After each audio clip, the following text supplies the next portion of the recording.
今朝一早出發，我哋今日去睇嘅地方係古羅馬嘅遺跡，車程都需要頗長嘅時間。就係去參觀之前，我哋要食晏晝先。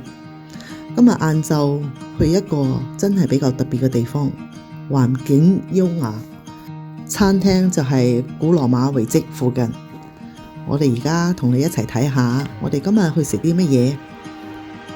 記唔記得喺前兩集，我哋喺個市集見到嗰啲摩洛哥特產嘅塔吉煲？喺食嘢之前，我簡單介紹一下塔吉煲嘅來源。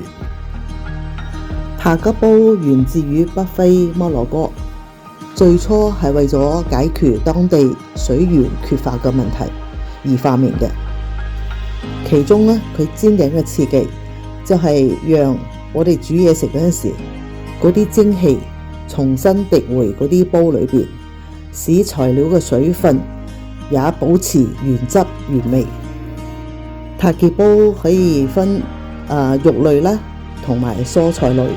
肉類咧多數係雞、羊、牛、海鮮、魚；蔬菜咧多數係薯仔啦、胡蘿蔔，同埋有啲瓜類、洋蔥。因為烹調嘅方法係原汁原味，所以咧餸裏邊鹹得嚟咧帶啲甜。但係咧，因為佢哋煮嘢咧係唔落糖嘅，啲甜味咧就來自於乜嘢咧？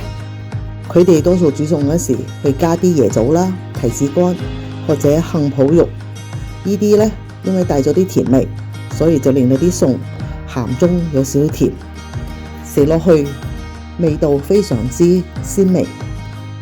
如今塔吉煲嘅烹調方法因為以美味以廣泛流行。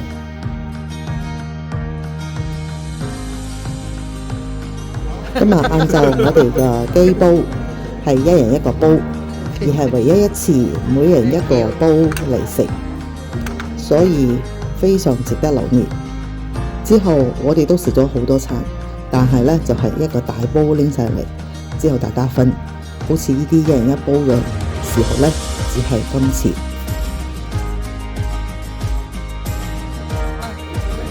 點啊？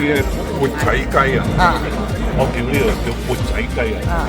咁有咧酸酸辣辣咁嘅味道，咁同埋雞味好重啦。咁我呢隻咧係雞髀嚟嘅，雞髀嚟嘅，雞胸啊，雞髀啊。咁佢加埋啲橄欖啊，咁好開胃。個橄欖有冇味嘅？未食，應該唔鹹啊。未食。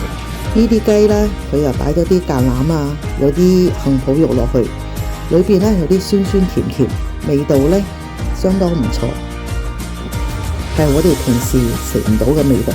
喺餐廳嘅後邊有個花園，種咗好多果樹。食完晏之後，我哋就去到我哋今日要去嘅地方——古羅馬遺址。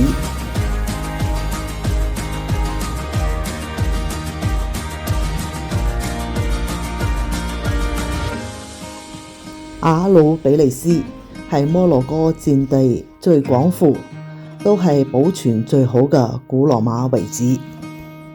呢度曾經係一個繁華嘅城市，古羅馬人就喺此地建立咗定居點，並且逐漸成為古羅馬就係非洲最重要嘅城市之一。佢哋主要負責生產，並且向古羅馬帝國輸出糧食。佢哋與其他嘅羅馬城市唔同。羅馬人在西元3世紀非洲地區失去咗立足之地之後，並沒有放棄阿魯比利斯，並且繼續統治咗幾個世紀，直到西元7世紀晚期，阿拉伯人征服咗北非之後才被取代。此後當地人在阿魯比利斯又生活咗1000多年。直到18世紀，阿魯比利斯初次遭到遺棄。當時為咗梅哈尼斯在附近修建穆雷的宮殿，蘇丹王穆雷伊斯梅爾因建宮殿已在此取得大量嘅建築材料之後，呢度開始沒落同埋荒廢。我哋可想而知，如果當時冇拆除雅魯比利斯嘅話，極有可能成為如今保留最好最完整嘅一處羅馬遺跡。而家喺呢度保留嘅最好同埋最完整嘅就係凱旋門同埋劇場白色嘅圓柱。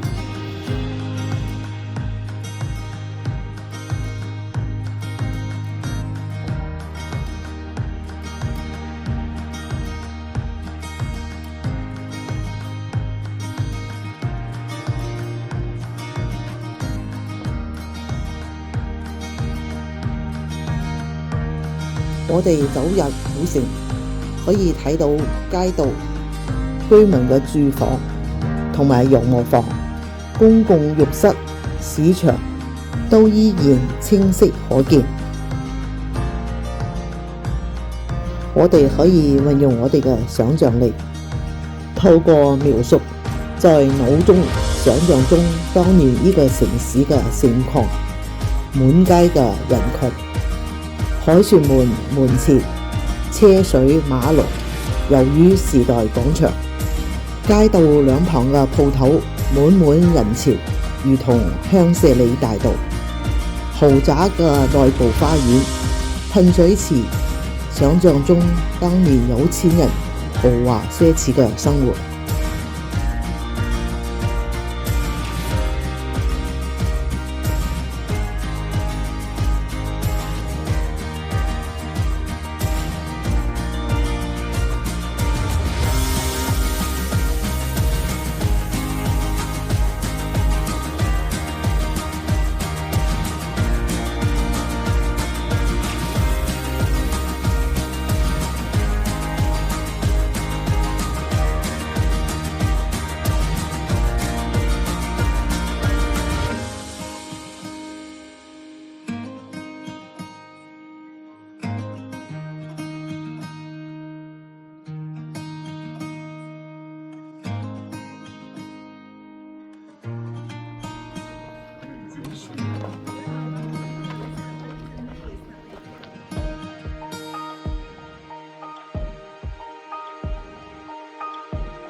喺呢度，我哋可以睇到保留頗好嘅壁畫。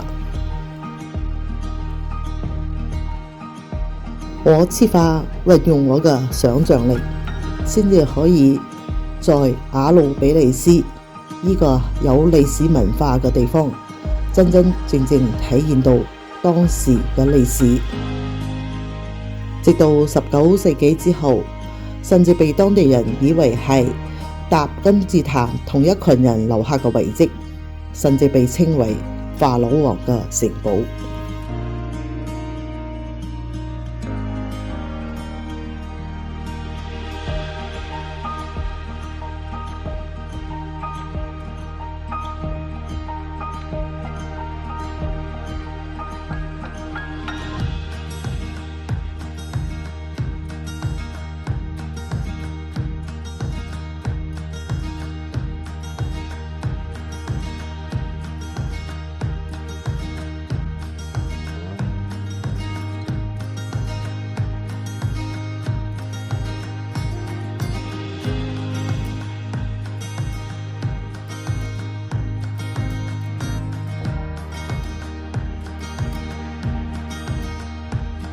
如果你鍾意我今期嘅介紹，請訂閱讚好，我哋下期再見啦！